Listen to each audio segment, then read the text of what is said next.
हनुमान जी की पूजा इस कलयुग में सबसे ज़्यादा की जाती है।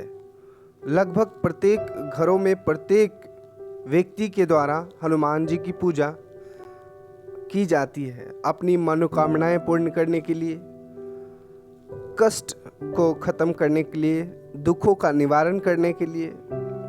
प्रत्येक घरों में हनुमान चालीसा की पाठ की जाती है। लेकिन कुछ ऐसी बातें हैं जो हनुमान चालीसा पढ़ते समय बिल्कुल याद रखनी चाहिए। हमें किस तरह से पढ़ना चाहिए, किस समय पढ़ना चाहिए, पढ़ते समय क्या नहीं करना चाहिए, पूजा की विधि क्या होगा, ये बातें बहुत ज़रूरी है। अगर आपको ये नहीं पता है तो आपको पूजा करने का कोई फल नहीं मिलेगा। तो मैं आज जो तमाम बातें आपको बताऊंगा कि वो विधि क्या है हनुमान चालीसा पढ़ने का, जिससे आपकी सारी मनोकामनाएं पूर्ण हो जाएंगी, और क्या नहीं करना चाहिए। अगर आप कुछ बातें हनुमान चालीसा पढ़ते समय या हनुमान जी की पूजा करते समय करते हैं तो वो कोई फल आपको नहीं मिलता है, और साथ में हनुमान जी रुष्ट भी हो जाते हैं। तो वो सारी बातें आज मैं आपको बताऊंगा, तो वीडियो को अंत तक देखिए। और साथ ही मैं आग्रह करूंगा आपसे कि चैनल को सब्सक्राइब कर लें और बेल आइकन ज़रूर ऑन करें, जिससे हमारे द्वारा दी गई अगली जानकारी और वीडियो आप तक पहुंचे और आप उसका लाभ उठा सकें। दोस्तों, मैं सबसे पहले बताऊंगा कि हनुमान जी की पूजा कब करनी चाहिए। दोस्तों, हनुमान जी की पूजा पाठ कभी भी किया जा सकता है। हनुमान चालीसा पढ़ने का कोई महत्वपूर्ण समय नहीं है, आप कभी भी पढ़ सकते हो। लेकिन सूर्य उदय के समय और सूर्यास्त के बाद पढ़ना ज़्यादा फलदायक माना जाता है। शनिवार और मंगलवार को सूर्य उदय के समय पढ़ें और सूर्यास्त के बाद फिर पढ़ें। अब कितनी बार पढ़ें, ये भी बहुत लोगों के मन में सवाल आता है कि कितनी बार पढ़ें। अगर आपको हो सके तो 100 बार पढ़ें, क्योंकि हनुमान चालीसा में लिखा हुआ है 7 बार, मतलब 100 बार। अगर 100 बार आप नहीं पढ़ सकते तो फिर आप 51 बार पढ़े। 51 बार नहीं होता है तो 11 बार पढ़े, 21 बार पढ़े, 8 बार पढ़े, 7 बार पढ़े, 5 बार पढ़े, 3 बार पढ़े, 1 बार पढ़े। इतनी बार जितनी आपके पास समय है या जो भी आप कर सकते हैं, इतना बार पढ़ सकते हैं।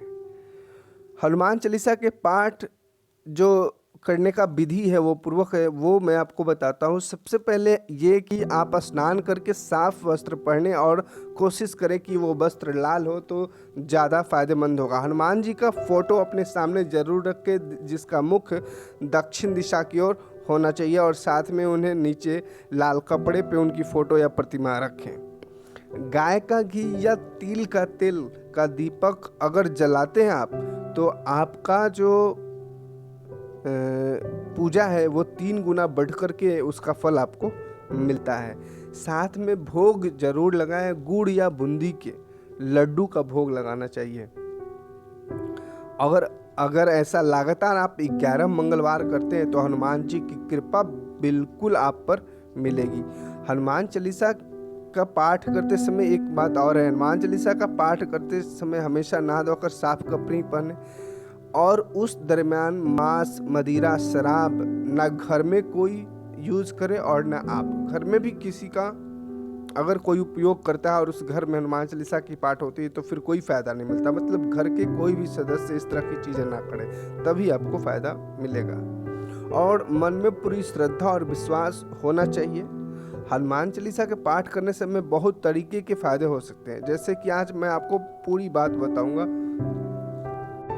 अगर बच्चों का पढ़ाई में मन ना लगे तो हनुमान चालीसा का जो पंक्ति है, बल बुद्धि विद्या देहु मोहि हरहु कलेश विकार, इस पंक्ति को लगातार 11 बार बच्चों को पढ़ाई करने से पहले 27 दिन तक लगातार करवाएं, और फिर देखिए कि बच्चे किस तरह से अपना मन पढ़ाई में लगाने लगते हैं। अगर मन में आपके आकरण भय बैठा हुआ रहता है तो भूत पिशाच निकट नहीं आवे, महावीर जब नाम सुनावे, इस पंक्ति का भी आप 27 बार पाठ करें तो आपके मन के अंदर का सारा जो भय है वो खत्म हो जाता है। अगर आप कोई काम करना चाहते हैं, बहुत दिन से वो काम आपका रुका हुआ नहीं हो पा रहा है, तो वैसे काम तो हनुमान जी का जो हनुमान चालीसा है उसकी इस दोहे को आप पढ़े, जैसे भीम रूप धरि असुर संहारे, सिया राम जी के काज सवारे। और उसके बाद इस पंक्ति का 13 बार पढ़ना चाहिए। कितना बार? 13 बार पढ़ करके आपका जो भी काम है उस काम में लग जाए, आपका काम जरूर सिद्धि होगा। बहुत समय से यदि आप बीमार हैं, ठीक नहीं हो रहे हैं, तो इस दोहे का जरूर आप पाठ करें। नासै रोग हरै सब पीरा, जपत निरंतर हनुमत बीरा।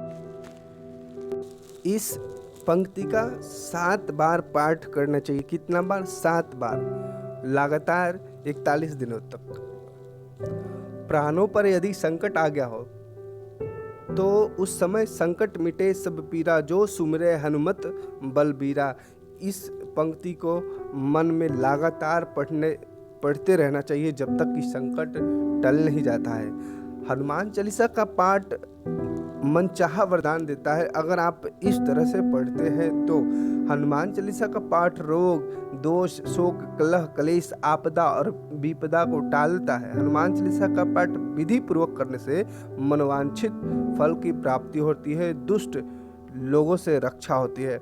अब मैं बताऊंगा करना क्या नहीं चाहिए। वो कौन सी 5 बातें हैं जो हनुमान चालीसा या हनुमान जी की पूजा करते समय बिल्कुल भी नहीं करना चाहिए। तो बजरंगबली शांति प्रिय देवता हैं।